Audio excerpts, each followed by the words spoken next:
মাত্র একবার আমার এই ভিডিওটা দেখে জবা গাছে এই খাবারগুলোকে দিয়ে দেখো। যদি তোমাদের গাছেও এরকম অজস্র ফুল না ফোটে আর অসংখ্য জবা গাছে কুঁড়ি না আসে, তো তখন তোমরা আমাকে বলতে পারো। তবে একটা কথা বুঝতে হবে, জবা গাছ যেমন ফুল দিতে পছন্দ করে তেমন খাবার খেতেও পছন্দ করে। তো সেই কারণে মাসে অন্তত একবার জবা গাছে সলিড খাবার দিতেই হয়।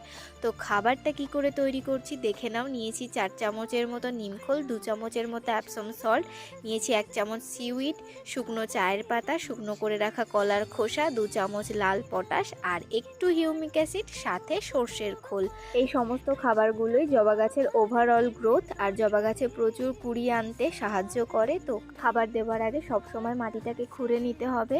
সব সারগুলোকে একসাথে মিশিয়ে অন্তত একবার তোমরাও তোমাদের জবা গাছে দিয়ে দেখো। এর আপডেট ভিডিও নিয়ে আমি খুব শিগগিরই আবার তোমাদের সামনে আসবো। টাটা।